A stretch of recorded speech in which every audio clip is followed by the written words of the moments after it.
Hello there. Time once again for a fireside chat. Thanks for being with us. I'm John Barron. I'm Chaz Ciadello, and this is your weekly reminder that Planet America is on Wednesday nights at 9:30 on ABC TV.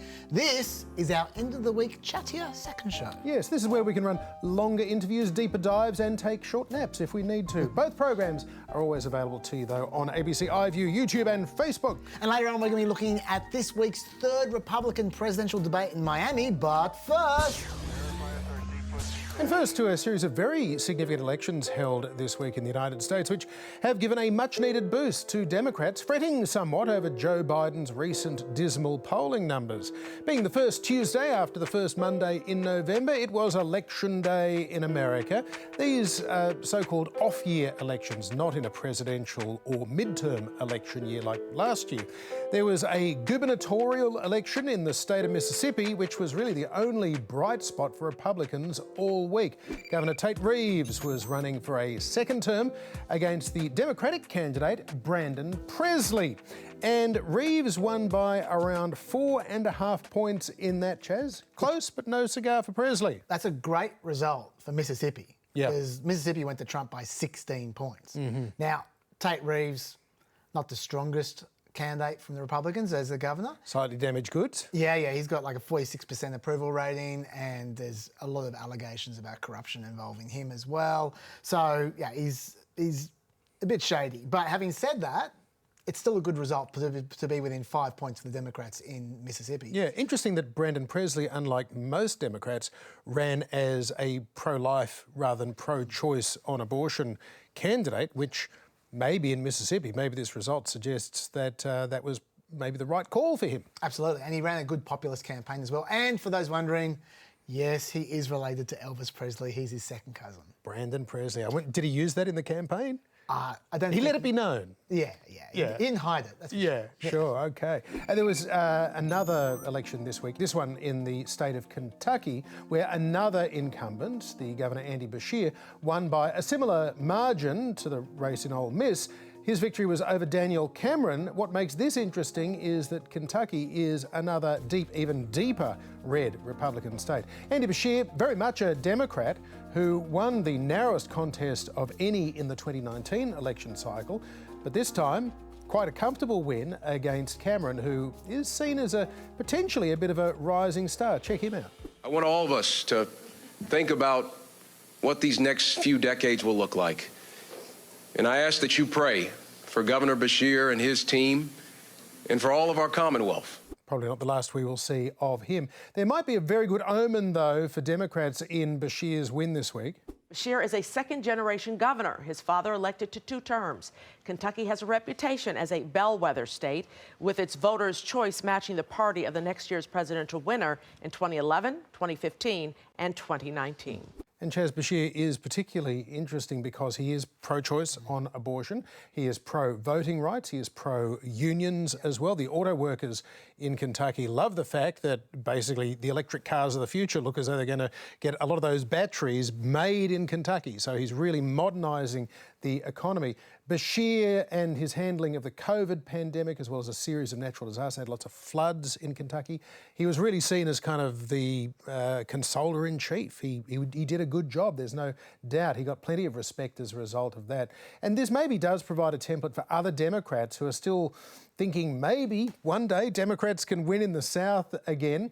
This could also see Beshear on the radar as a future Democratic presidential candidate. There is already that chatter. There has been that talk about that. And you're right, Kentucky's a very red state. Trump won that by 26 points in 2020. And you're also right, he's not pitching himself as massively conservative. He also ran on the left on transgender issues as well. He didn't run away from that at all.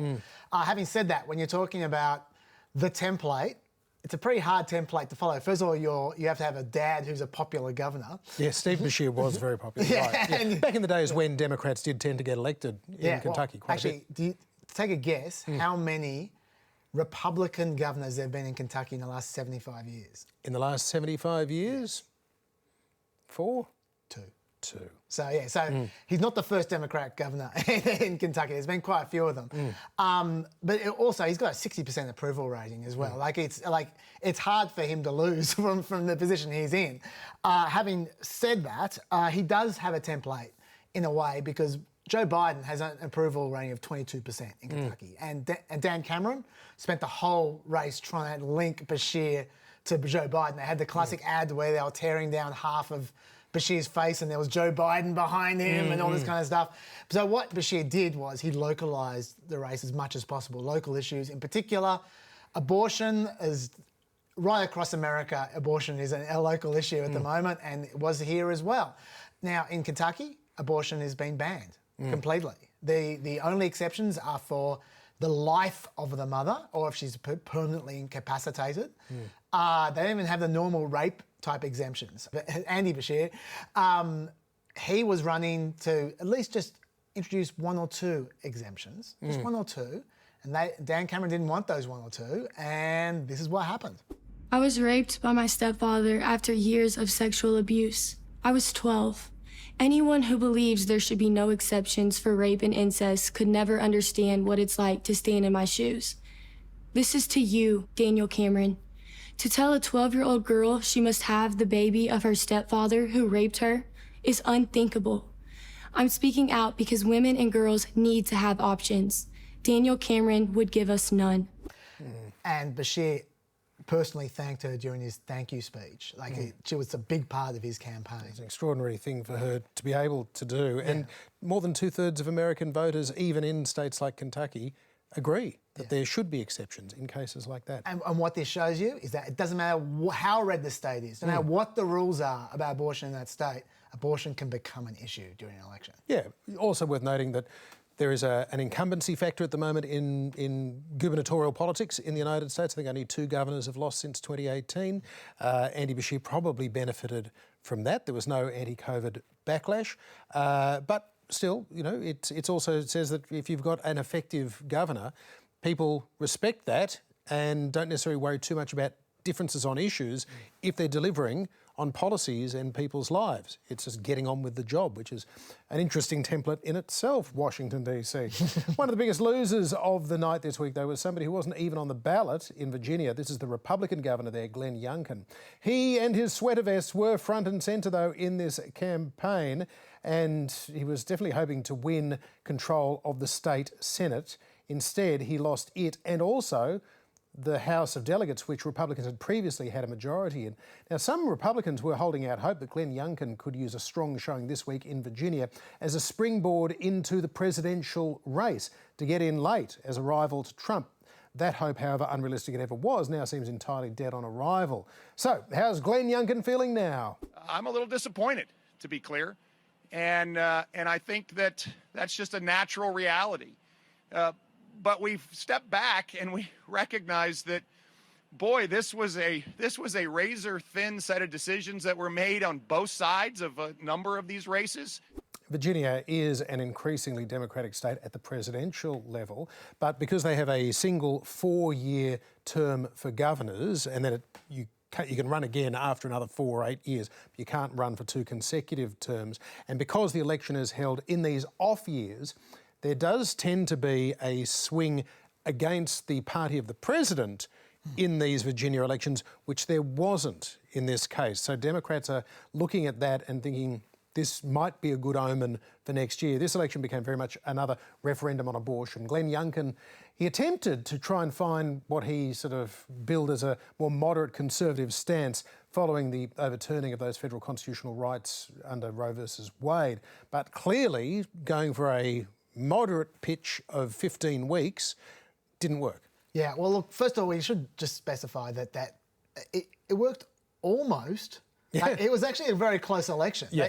They only lost 3 House seats, and they lost the House because it was so tight.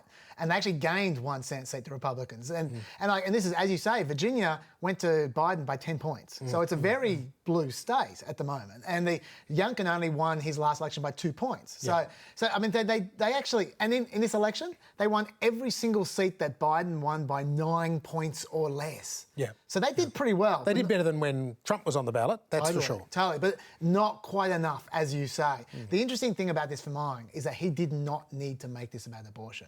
Virginia has a relatively moderate, but generally acceptable to most people, abortion law of a 26-week ban, which they didn't need to mess with that. He chose to mess with that, which was weird. He thought that he hit upon this formula which could crack open the issue for Republicans, I think, and this is the way he sold it. He sold it as not a ban at all. It's just not true. They're lies about abortion. It's disinformation. Politics at its worst. Here's the truth. There is no ban. Virginia Republicans support a reasonable 15-week limit with exceptions for rape, incest, and life of the mother. It's a common-sense position that most Virginians support too. But Virginia Democrats support no limits on abortion. All the way up to 40 weeks. Reasonable limits or no limits at all. That's the truth. And that did not work. 70% of women in Virginia said that abortion was a very important issue to them in their vote. And I think I know which way they voted. So I think my question to you, though, is why would he do this? He did not need to take this on. Yeah, it's a great question. And short answer is, I don't know. I don't know what's going on in Glenn Youngkin's head. But because he cannot run for re-election in Virginia, he had nothing to lose. It was a roll of the dice to see whether he could win statewide control in both houses and, if not to launch a presidential campaign for 2024, possibly launch himself into contention to be a vice presidential running mate, because he's going to be looking for a job in 2 years from now. So that's a consideration. Also, possibly, it was something of a laboratory experiment for him. Can we find a middle-of-the-road Republican response to abortion now at a state level that is not being seen as extreme as the heartbeat and 6-week bans that we're seeing in some states? Go for something 15 weeks with exceptions. Maybe, like Glenn Youngkin's sweater vest, it suddenly looks a little bit cuddly and cosy and not nearly as threatening as some of these other things that are out there. That's what Youngkin, I think, was trying to do. So maybe a little bit like Bashir, it's one of these template things. Use the off-year election to tinker around, see if we can come up with something that could work next year. Okay, that makes sense. Interestingly, though, the other thing I would add about this is that if you recall when Youngkin won his election back in 2021, he ran on a schools platform. It was a culture war campaign essentially about schools being too woke, essentially. And masks being too woke, shutting down schools because of COVID being too woke. There's a lot of wokeness going on. Now, since then, he's passed some laws about school policy, and some of them involve removing books that are sexually explicit. And now the Democrats are running culture war campaigns against him on schools. The Diary of Anne Frank, To Kill a Mockingbird. Because of Siobhan Donovan's new law, MAGA Republicans are banning books like these across Virginia, censoring what our students learn. As a teacher, Skylar Van Valkenburg knows the difference one book can make for a child. That's why Van Valkenburg works with teachers and parents to strengthen Henrico Public Schools and help our students succeed. I'm Skylar Van Valkenburg, candidate for state senate, and my campaign paid for this ad. And that worked. So what we've seen in the past is Democrats running on economics and Republicans running on culture war campaigns. Maybe we're about to see this flip around because Republicans are doing well on economic polling at the moment and Democrats are doing well on the culture war stuff. Interesting, very interesting. Also, Skylar Van Valkenburg sounds like a law firm than a candidate, just between you and me. Meanwhile, there was an even bigger blow to pro-life Republicans in the Buckeye state of Ohio this week. It's a state which has become increasingly conservative over the last 20 years. But when it comes to enshrining the right of women to control their fertility, and in the end, well, it wasn't even close. Look at this. 56% of Ohio voters said yes to establishing a state constitutional right to make and carry out one's own reproductive decisions, including having an abortion if you choose. And on issue 2 on the ballot, legalising recreational marijuana, the margin was slightly wider as well. But it is abortion which is looming as the most potent issue in next year's presidential and congressional elections. And it is one that has many Republicans worried right now. The abortion issue is driving Democratic turnout, and it could just possibly make the difference in 2024, Chaz. They should be worried. According to Pew, 61% of people believe abortion ought to be legal in all or most cases. Only 37% believe it ought to be illegal in all or most cases. And this is the big stat. Almost 20% of people say their views on abortion have changed in the last year or so since the Dobbs decision. Now, I think I know which way they've changed. They've probably seen, oh my God, this has become a reality, and they've now switched to become more liberal. So that's a concern for Republicans. But I'm not sure this is a necessary saviour for Biden. I'm sure he's going to try and run on abortion. But if you look at the actual polling from Ohio and places like that, yes, there were more Biden voters, Biden 2020 voters that turned out. There were more, by 2 points, there were more Biden 2020 voters than Trump voters, whereas in 2020 in Ohio, Trump won by 8. So the electorate became much more Biden. But they don't like Biden anymore. These guys are pro-Democrat, but anti-Biden, and that's a concern. Abortion might not get him there.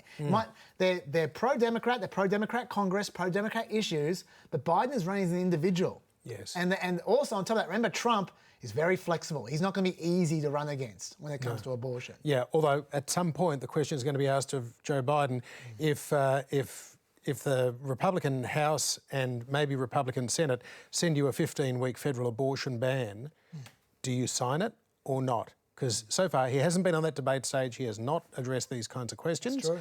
And it's at some point that is going to be the campaign that gets run against him, not his policies, but those of his party. One more thing that's interesting about this, though, is if you look inside the polls and the results from this week, Democrats are attracting whiter voters than they used to, older voters than they used to, and more educated voters than they used to.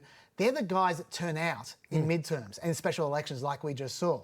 Who used to be Republicans. They used to be Republicans, yeah. But this might be one more flip, that where maybe what's happening is Trump is starting to attract the working class and increasingly more non-white voters as well. And Democrats are starting to attract the people who used to vote Republican. If that's the case, if that turns out like that, then maybe Democrats might not be so suited for a high turnout presidential election, and that might favour Republicans more. We don't know yet, but that's possible. Yeah, I'm not quite sure whether this is an inversion or just like a snow globe. They're shaking the whole thing up, and it's all Trump doing the shaking too.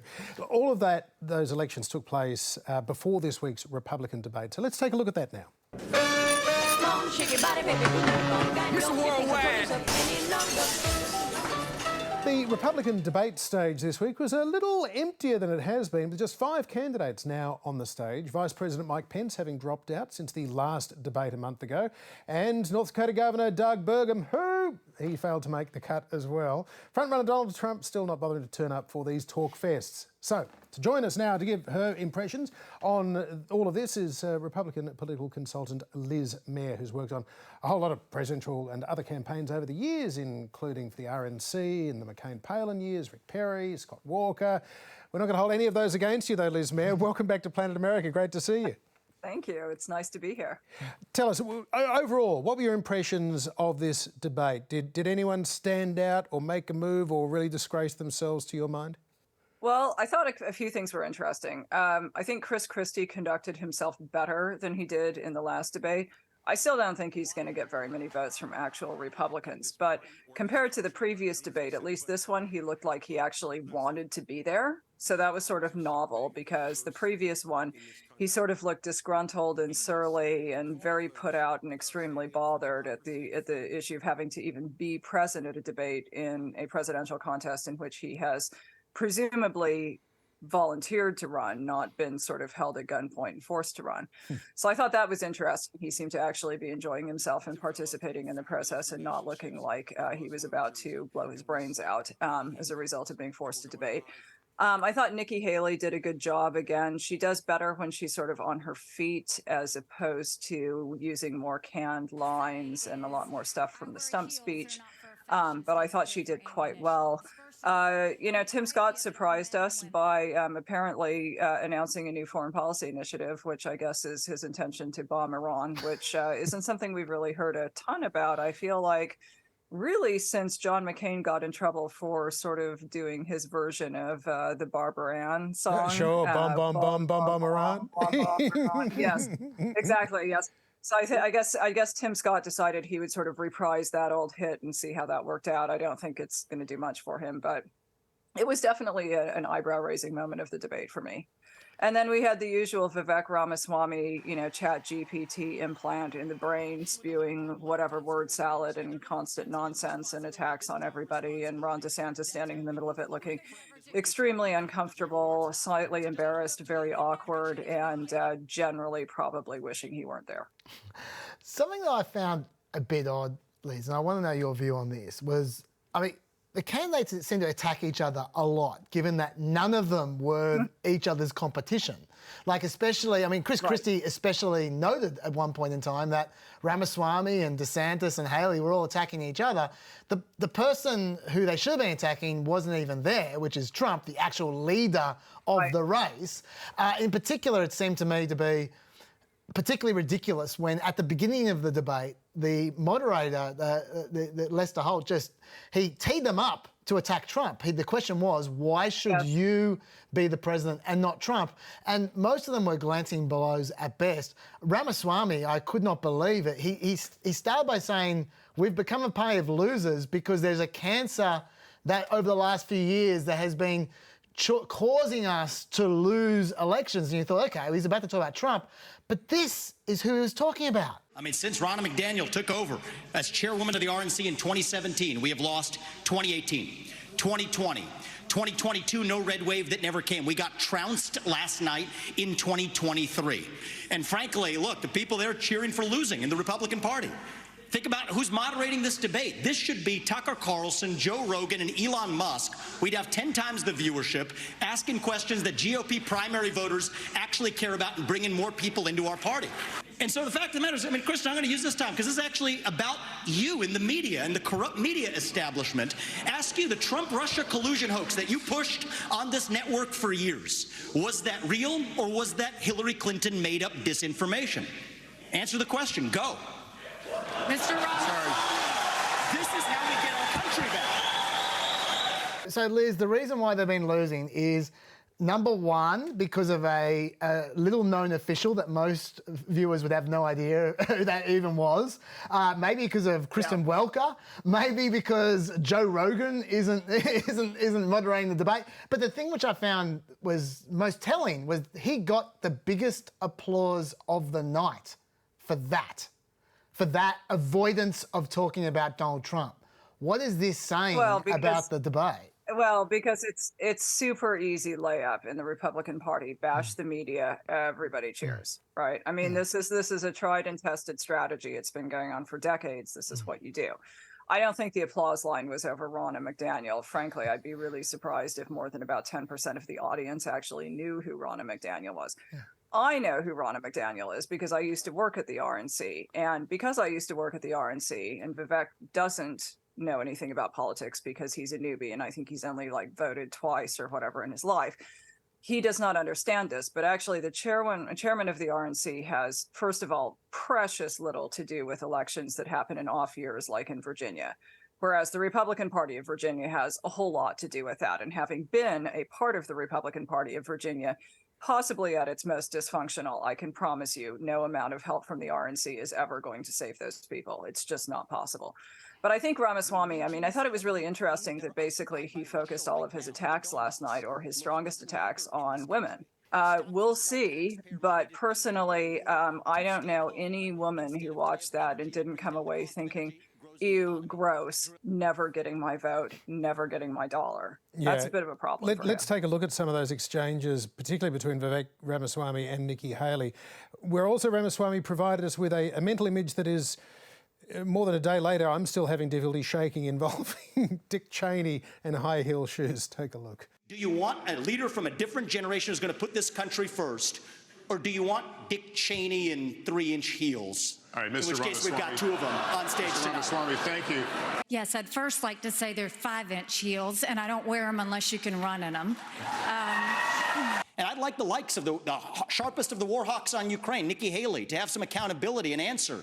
Do you want to use U.S. taxpayer money to fund the banning of Christians? I am telling you, Putin and President Xi are salivating at the thought that someone like that could become president. They would love to see The fact of the matter is, in the last debate, she made fun of me for actually joining TikTok while her own daughter was actually using the app for a long time. So you might want to take care of your family first. Leave my before daughter preaching out to of your anybody else's voice. adult daughter. The next generation of Americans are using it. And that's actually the point. You have her supporters propping her up. That's fine. Here's the truth. You're just the easy scum. answer. You're just scum. Liz, Mair, I thought we were going to have kind of the equivalent of a Will Smith, Chris Rock slap moment there on the stage. Do you think, though, for Nikki Haley, who clearly is now getting a lot of attention from Trump, she's bird brain Haley from Trump, she's clearly threatening Ron DeSantis for that second slot. Is Ramaswamy helping her, making her look even more mature and reasonable, or does she risk getting dragged down into name-calling like you are scum? Could that work against her? Well, no, I mean, I think most people watching the debate agreed with her that Vivek Ramaswamy is scum. I mean, I think if you polled the audience, you'd probably see that the dials in a focus group went way high on that one. The guy is not particularly palatable, and it seems like every time he debates, he actually causes himself more problems. I don't think last night was an exception. I think we'll continue to see this trend. I do think that a more interesting question is, would Nikki Haley's favorables have gone up more if she had actually taken off the stiletto and whacked him in the face with it? Because based on the response that I have heard from women who watched the debate, I think there's a very good chance that she would have significantly boosted her fundraising and significantly boosted her poll numbers, and also probably scared the bejesus out of Donald Trump too, because if there's one thing we know he fears, it is women running around in heels who can kick his butt. I think that would have been an interesting moment. I'm sure she would have been charged with assault. I'm sure it wouldn't have gone badly on that way. But, you know, as we're figuring out as we go forward in the Republican Party these days, merely being charged with a criminal offense is absolutely no barrier to getting the nomination. And according to the viewers as well, polls have shown that Nikki Haley won. 34% of respondents said she won. It was low 20s for Ron DeSantis. Vivek, 14% said he won. 30% said he was the most annoying person there. So he has high negatives in the world, as well. Yes, that's right. Yes.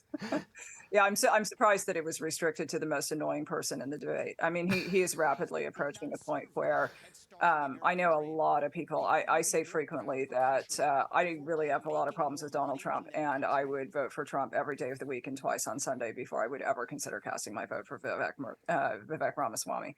I think that there are a lot of people who are coming around to that opinion. Well, let's take a look as well at Ron DeSantis. I don't know what you guys thought, but my general sense was he's getting better at these debates. His first couple of debates, it was cringesome. He couldn't even smile without making his skin crawl. And yet this week, his lines seemed less canned. His demeanour seemed a little bit more comfortable. I'm not saying he was great this week, Chaz, but is it fair to say that he was better?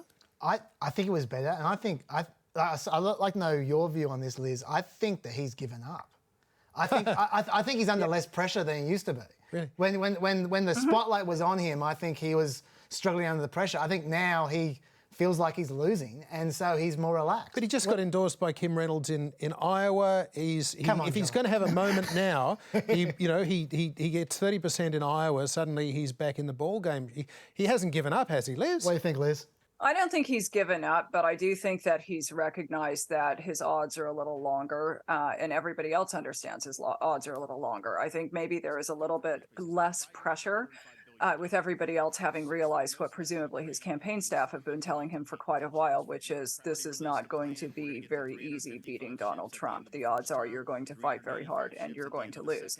So just, go out there, try to do something that vaguely looks on camera like it's you having fun, and do your best. And it seems like that's working a little better for him. He is still rather wooden and awkward, and I feel like the core problem with Ron DeSantis is there was a way for him to beat Trump and get the nomination, but in order to do it, he really needed to give an A+ performance in every aspect of this campaign pretty much the whole way through, and pretty much what we're getting is like B+. And I don't think it's quite going to do it. I mean, I think the Reynolds endorsement is significant. I don't want to downplay that, but I also think there are a lot of people who watch the guy and just think something's not quite right with him. What is the deal? And until that's answered, I think he's got a little bit of a barrier to getting some votes that he really needs. Well, let's take a look at a couple of the more memorable moments from Ron DeSantis in this week's debate.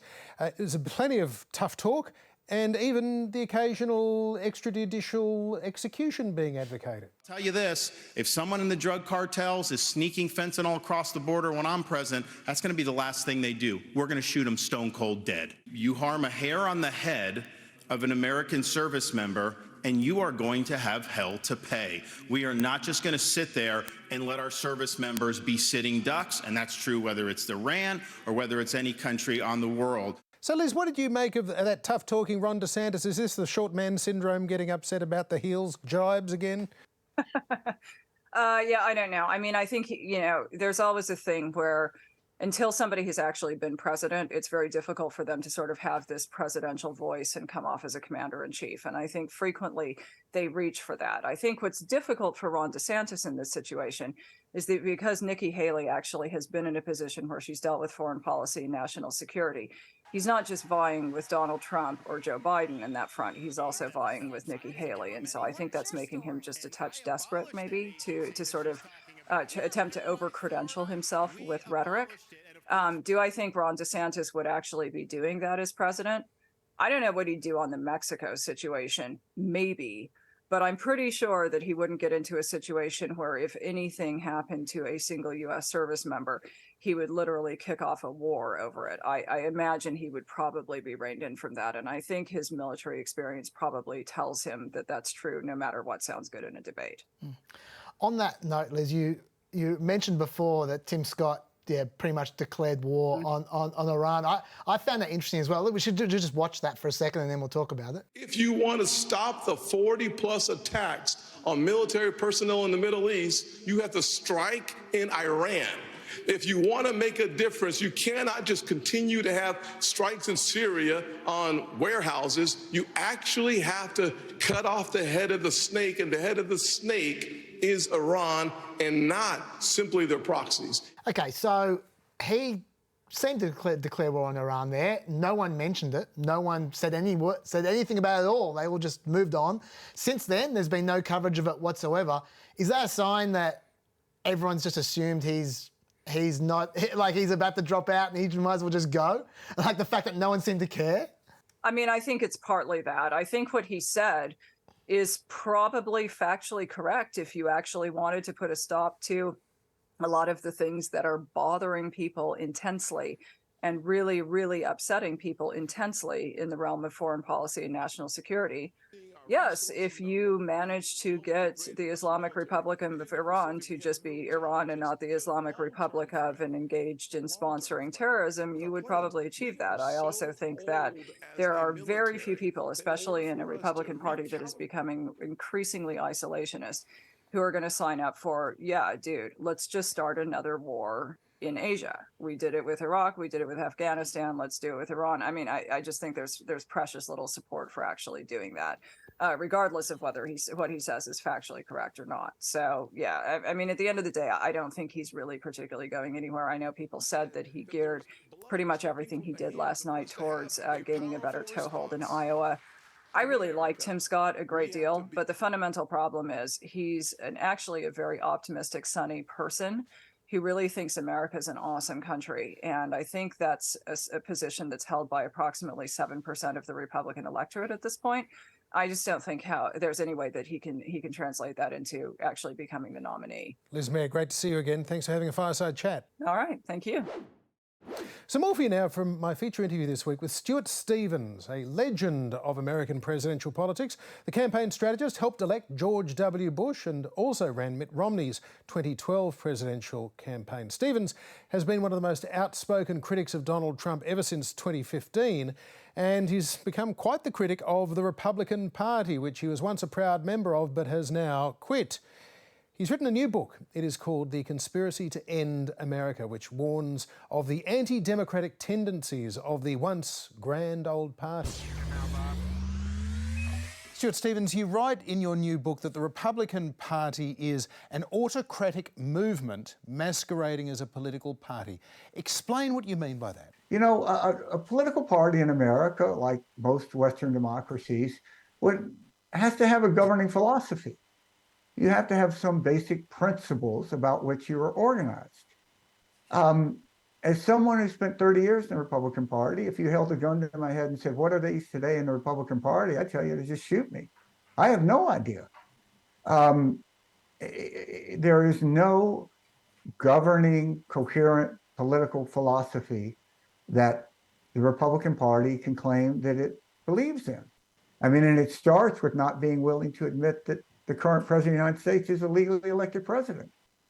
How do you say that you're a constitutional party when you oppose the basic fundamental building block of the Constitution, which is we will have elections? So I don't think we've really seen anything like this in American history, a collapse of a governing party the way the Republican Party has collapsed. And it's a tragedy because America needs a coherent center-right party, but it doesn't have that now. And fundamentally, why do you think it is that Republicans are shifting away from democracy? Is it a racial thing? Is it simply because if democracy succeeds, then rich white people do not? The basic answer to that is yes. You know, America is becoming a minority-majority country. Right now, we're about 59% white. But of those Americans who are 16 years and younger, the majority are non-white. Now, odds are really, really good. They're still going to be non-white when they turn 18 and can start voting. So in a way, we've already become a minority-majority country. You look at Donald Trump's coalition, it's 85% white. And there's really nothing you can do to change the demographic trends in America. So what has happened is that democracy, the voice of the majority, has become an enemy to the Republican Party because the country is changing and the party failed to adapt to that. And so instead of seeing democracy as a principle to defend, democracy as the basis upon which to win the right to lead America, democracy has become an obstacle. And this goes to the reason so many Republicans now look fondly and bizarrely, but look fondly at Russia. In Russia, they see an America that they would like. It's all run by white men. There are no women in power. As Putin has said, there are no gays in Russia. They have elections that are performative, but not determinative. And it's a place where it's very secure to be a white male. And they like that. So it's a failure to adapt to a changing America and a changing world.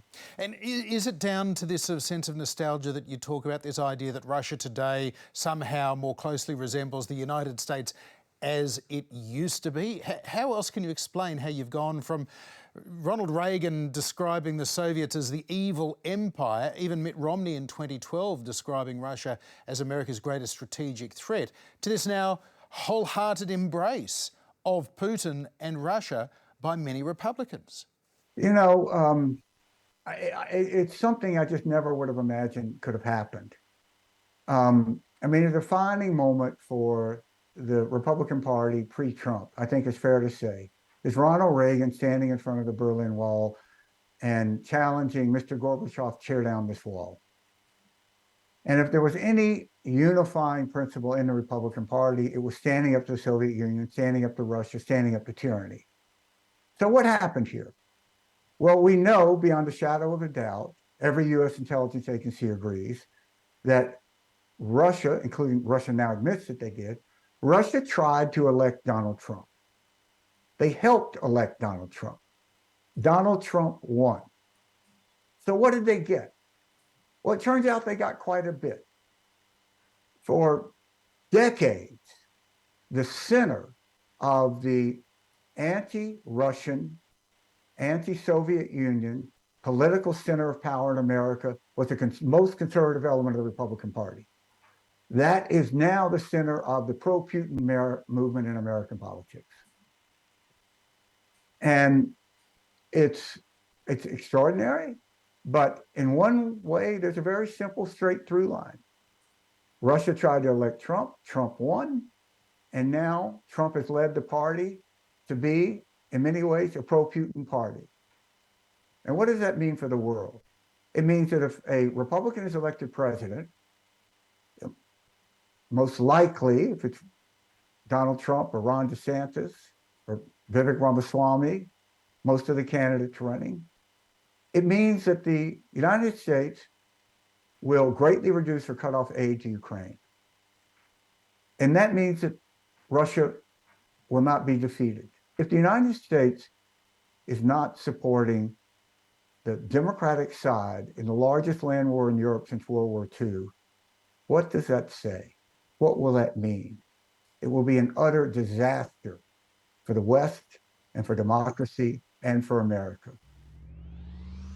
We're just about out of time, but there was a little bit more bad news for Democrats heading into 2024 this week. Earlier today, the 76-year-old West Virginia Senator Joe Manchin announced he would not be recontesting his Senate seat next year. He was already facing an uphill battle to try and hold onto it anyway, but it now all but guarantees the Republican Party will pick up an extra Senate seat for 2025. But that may not be the worst of it, because Joe Manchin is still not ruling out running as a centrist third-party presidential candidate. Have a look at this. I believe in my heart of hearts that I have accomplished what I set out to do for West Virginia.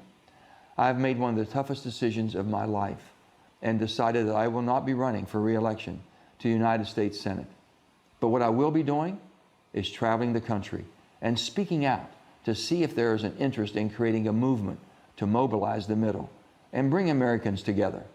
By which he means a presidential campaign. And then came news, the former Greens candidate Jill Stein, who some Democrats still believe cost Hillary Clinton the White House in 2016 by siphoning away progressive votes, has announced today that she will again be running for president as the Greens party candidate. So, Chaz, now we've got a situation where we have third-party candidates on the left, Jill Stein and Cornel West, who was on the show last week. We have Robert F. Kennedy Jr., who is probably sort of more on the right libertarian fringe, but also has the potential to draw left-wing support. And now potentially Joe Manchin in the middle, with Joe Biden and Donald Trump vying for the rest as two historically old and historically unpopular major party candidates. What a schmozzle. It is. I wouldn't be too worried about Jill Stein. I mean, number one, she did not lose the election for Hillary Clinton. I'll tell you that right now. The polling experts are very clear that Clinton was losing either way, with Jill Stein or without Jill Stein. It's one of those unknowable, though, because you don't know, you don't know if somebody is going to not vote, stay at home if they don't vote for Jill Stein. It is one of these allegations that is always made. It's about Ralph Nader or Pat Buchanan, but Anyway, who there's knows? nothing special about her. There's always going to be a Green, right? So that's baked in. Okay. The Joe Manchin one, that throws the cats among the pigeons, because the No Labels, which is the group he's clearly going to be running for, they're looking like they're going to have a Democrat and a Republican running together. It could be a sort of a centrist kind of party. So it could be Joe Manchin and Larry Hogan, former Republican governor of Maryland. That's what it's looking like. Yeah. And they're going to be on probably all 50 states' ballots. Like I've said many times, it matters what ballots you get on, because it's hard to get on ballots. They've got a lot of money behind them, like a lot of money. So they're likely to be on every state's ballot. So they can make an impact. They could really make an impact. Usually what happens with this kind of stuff is when two parties, what we call the double haters, the people who hate both Trump and Biden, are the ones that attract the votes in these kinds of groups. And we could have a record number of double haters. So they genuinely, with all these different ones, they genuinely could make an impact in next year's election. And we have no idea how much impact until the election. Yeah, and there is also a scenario to our earlier conversation about how the higher propensity, more dedicated voters are becoming Democrats now and turning out for low turnout elections. In effect, next year could become a low turnout election for the major party candidates, because they're only getting a much smaller piece of the pie. So, look, maybe there's a scenario that helps Democrats, maybe not. but it's shaping up to be a heck of a ride. Oh, yeah. It is. That's it for another Fireside Chat. We'll see you for Planet America Wednesday night, ABC TV at 9:30 p.m. or whenever you like on ABC iView, YouTube and Facebook. And we're going to have another Fireside Chat right here next Friday night. And do not forget to get the PEP. The PEP podcast, that is, right there. Good night. See ya.